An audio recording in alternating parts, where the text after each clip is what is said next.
आज खबरों में बात करेंगे, पीडीएम का उम्मीदवार कौन, हुकूमती तर्जुमान तलब,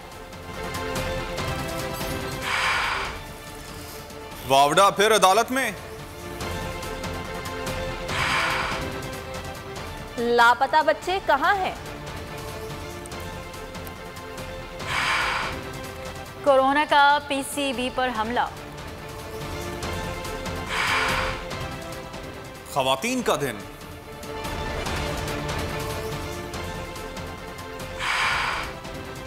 और शाही खानदान की लंका किसने ढाई,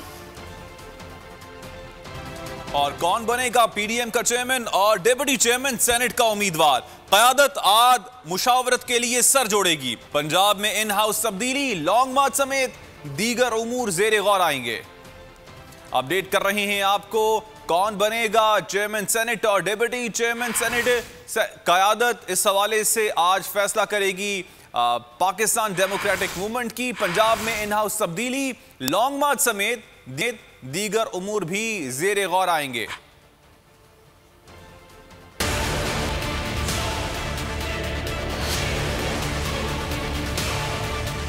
चेयरमैन और डिप्टी चेयरमैन सेनेट का इंतखाब पीडीएम की क़यादत फैसला करेगी आज।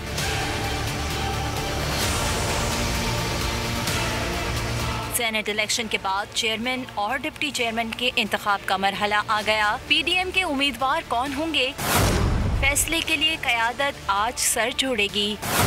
इजलास में बिलावल भुट्टो जरदारी, मरियम नवाज और मौलाना फजलुर रहमान शिरकत करेंगे। लीगी कायद नवाज शरीफ और साबिक सदर आसिफ जरदारी वीडियो लिंक से शिरकत करेंगे। पंजाब में इन हाउस तब्दीली, लॉन्ग मार्च समेत दीगर उमूर जेर गौर आएंगे। वजीर आजम और हुकूमत के खिलाफ आइंदा हिकमत अमली तय की जाएगी। वजीर आजम इमरान खान ने सियासी मुशावरत के लिए पार्टी तर्जुमानों को इस्लामाबाद बुला लिया। अहम बैठक में वजीर आजम तर्जुमानों का आइंदा की गाइडलाइंस देने के साथ सेनेट सूरत हाल पर भी बातचीत करेंगे। यूसुफ रज़ा गिलानी साहब ने 169 वोट लिए हैं। प्राइम मिनिस्टर इमरान खान ने 178 वोट ले रहे हैं। हुकूमत और ऑपोजिशन का सियासी मैच एक एक गोल से बराबर। ऑपोजिशन ने सेनेट इलेक्शन का मैदान मारा तो हुकूमत ने ऐवान से एतमाद का वोट लेकर बराबर का जवाब दे दिया। यूसुफ रज़ा गिलानी साहब ने 169 वोट लिए हैं। प्राइम मिनिस्टर इमरान खान ने 178 वोट ले रहे हैं। आइंदा की हिकमत अमली क्या होगी, मुखालिफिन को कैसे जेर करें। वजीर आजम इमरान खान ने पार्टी तर्जुमानों के साथ नशिस्त रख ली। वजीर आजम की जेर सदारत होने वाले इजलास में सियासी सूरत हाल, खुसूसी तौर पर सेनेट इलेक्शन से मुतालिक सलाह मशवरे किए जाएंगे। जराये के मुताबिक कप्तान खिलाड़ियों को गाइडलाइंस भी देंगे। ना अहली का खतरा, फैसल वावडा इलेक्शन कमीशन के खिलाफ हाई कोर्ट पहुंच गए। इलेक्शन कमीशन को मेरे खिलाफ ना अहली केस से रोका जाए। फैसल वावडा ने फौरी हुक्म इम्तना की भी इस्तदा कर दी है। अहम खबर दे रहे हैं आपको, अदालत ने फैसल वावडा की फौरी समाअत से मुतालिक दरख्वास्त मंजूर कर ली। अदालत ने फैसल वावडा की दरख्वास्त की समाअत कल के लिए मुकर्रर कर दी। फैसल वावडा ने इलेक्शन कमीशन के 24 फरवरी के फैसले को चैलेंज किया। कैप्टन सफदर को गिरफ्तारी का खौफ, आमदन से जायद असासों के केस में जमानत के लिए लाहौर हाई कोर्ट से रुजू कर लिया। 10 मार्च को नैब तलबी का नोटिस भी चैलेंज कर दिया। अदालत ने नैब से भी 29 मार्च को जवाब तलब कर लिया। लीगी रहनुमा ने मौकिफ अपनाया कि आमदन से जायद असासों की इंक्वायरी नैब पेशावर में भी जेर इल्तवा है। पेशावर हाई कोर्ट में उबूरी जमानत दायर कर रखी है। एक मामले पर 2 सूबों में इंक्वायरी नहीं चल सकती। सियासी इंतकामी कार्रवाई का निशाना बनाया जा रहा है।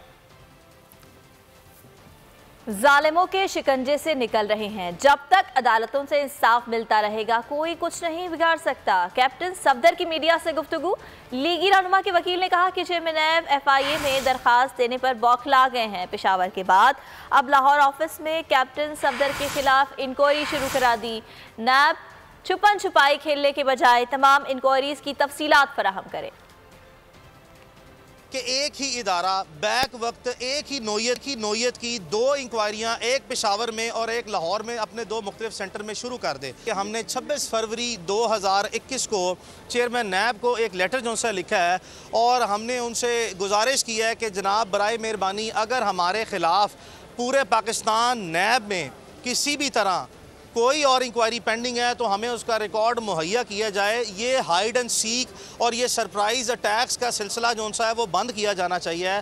हमने देखा कि जो इस वक्त नैब और बाकी गवर्नमेंट के मुख्तलिफ इदारे हैं वो कैप्टन सफदर साहब को वन वे और दी अदर, कभी लाहौर में, कभी गुजरांवाला में, कभी कराची में किसी न किसी हीले झूठे बहाने बनाकर गिरफ्तार करने के दरपे हैं। और ये तमाम के तमाम एक्ट्स जो हैं वो फ़िलहाल जितनी अदालतों के सामने हमारा केस गया है उन्होंने इसको बदनीति का मुर्तकब ही करार दिया है कि इंसाफ बड़ी बड़ी जगहों पर हमें ज़ालिमों के शिकंजे उनसे निकाल रहा है। अगर ये इंसाफ ज़िंदा रहा और ये अदालतें इंसाफ देती रही, कोई एजेंसी का हेड जो है वो जुर्रत नहीं कर सकेगा कि किसी मजलूम पे हाथ डाले। सिंध हाई कोर्ट ने opposition leader Sindh assembly Haleem Adil Sheikh की दरख्वास्त ज़मानत पर फरीक़ैन को नोटिस जारी कर दिया। अदालत ने प्रोसिक्यूटर जनरल सिंध, तफ्तीशी हुक्काम और दीगर से जवाब तलब कर लिया। हलीम आदिल के वकील ने मौक़िफ़ इख्तियार किया कि हलीम आदिल शेख के सेल में कभी सांप छोड़ देते हैं, कभी कुछ करते हैं। हलीम आदिल को सुहेल अनवर सयाल की ईमा पर गिरफ्तार किया गया। पुलिस मुकाबले और इंसदाद दहशतगर्दी की दफ़ात भी शामिल कर दी गई हैं। अदालती इस्तफसार पर वकील ने बताया कि मुलजिम को दफ़ात के तहत 3 से 7 साल तक की सज़ा हो सकती है।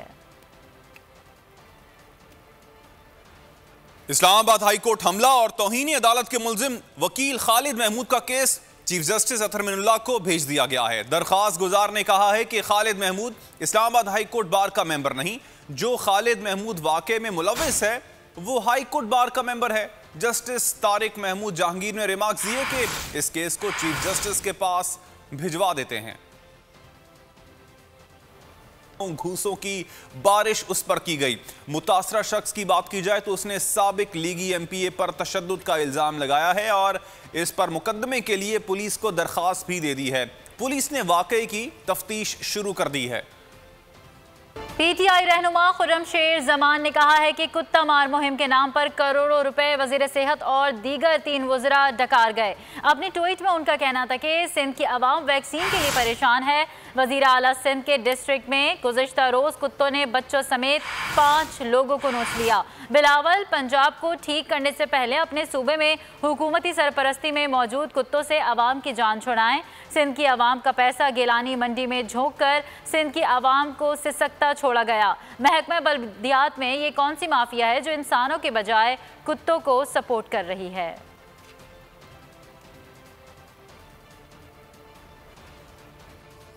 ख़वातीन के आलमी दिन के मौके पर नुमाइंदा बोल न्यूज़ आमना अली एक ऐसी बाहिम्मत खातून से मिलवा रही हैं जिन्होंने बीनाई से महरूम होने के बावजूद उसे अपनी कमज़ोरी नहीं बनने दिया, बल्कि उसे अपनी ताकत बनाते हुए मुआशरे के दीगर बीनाई से महरूम अफराद के लिए वेलफेयर का काम कर रही हैं, जिनका मानना है ज़िंदगी बहुत खूबसूरत है। मज़ीद तफसीलात आमना बताएंगी। जी आमना। जी बिल्कुल, आज दुनिया भर में ख़वातीन का आलमी दिन मनाया जा रहा है। ख़वातीन की हिम्मत और हौसले की मिसालें तो आपने कई देखी होंगी। इस वक्त हम आपको हमारी जो है खूबसूरत सी एक मेहमान है, इनसे मिलवाने जा रहे हैं। बिनाई से महरूम होकर भी इन्होंने अज़्म और हिम्मत और हौसले की मिसाल कायम कर दी। राबेल पीरज़ादा इस वक्त हमारे साथ मौजूद है, इनसे बात करते हैं। राबेल बताइएगा, thank you so much for your time. सबसे पहले तो ये बताइएगा कि आपने ये अपना सफ़र जो है कैसे शुरू किया? जी अस्सलाम वालेकुम। सबसे पहले तो ये है कि मैं 10 साल की उम्र में एक हादसे में जो है वो मेरी निगाह चली गई थी, लेकिन मेरे घर वालों की सपोर्ट और पाकिस्तान फाउंडेशन फाइटिंग ब्लाइंडनेस की वजह से अल्हम्दुलिल्लाह मैंने अपनी एजुकेशन कंप्लीट की, अपने कंप्यूटिंग स्किल्स मैंने शार्प किए और इस टाइम पे पूरे मुल्तान की हिस्ट्री में मैं पहली ब्लाइंड लड़की हूँ जब मैं इंग्लिश करके पूरे पाकिस्तान में एज अ पर्सनैलिटी घूमर मूव कर रही। 2016 में मैंने एज अ चीफ कोऑर्डिनेटर इसको ज्वाइन किया और हम इस वक्त नाबीना बच्चों को यानी कि ब्लाइंड बच्चों को हम personality development, cooking, art and craft, organic चीज़ें और साथ ही साथ लाइवलीहुड्स के भी बहुत सारे ट्रेड सिखा रहे हैं। ठीक है, अच्छा ये बताइएगा कि आप अब तक जो है आपने क्या क्या अचीव किया, आपके अचीवमेंट्स क्या हैं? वेल अचीवमेंट्स की बात करें तो I am a first blind teacher in Beaconhouse school system. मैंने उनके 67 ईयर्स से रिकॉर्ड तोड़ के पहली ब्लाइंड टीचर रही। मुझे बहुत सारे जो है pride of Pakistan, star of Pakistan के बहुत सारे अवार्ड्स भी मिले। मैं खुद कराटे चैम्पियन भी हूँ और इंटरनेशनल लायंस क्लब जो कि 220 मुल्कों में मूव करता है, as a first side ambassador जो है मैं वहाँ पर मूव करती हूँ और मुझे लायंस का भी खिताब मिला हुआ है। थैंक यू सो मच जी। बिल्कुल, ये थी हमारे साथ राबेल पीरजादा और आपने इनकी गुफ्तगू सुनी किस तरह से इन्होंने जो है अपने सफ़र का आगाज़ किया। इनके जब हम डोर में ये ऑफिस में एंटर हो रहे थे तो डोर पे लिखा हुआ था ज़िंदगी बहुत शुक्रिया आमना अली। इनका सब्सक्राइब करें और बेल दबाएं ताकि कोई खबर रह न जाए।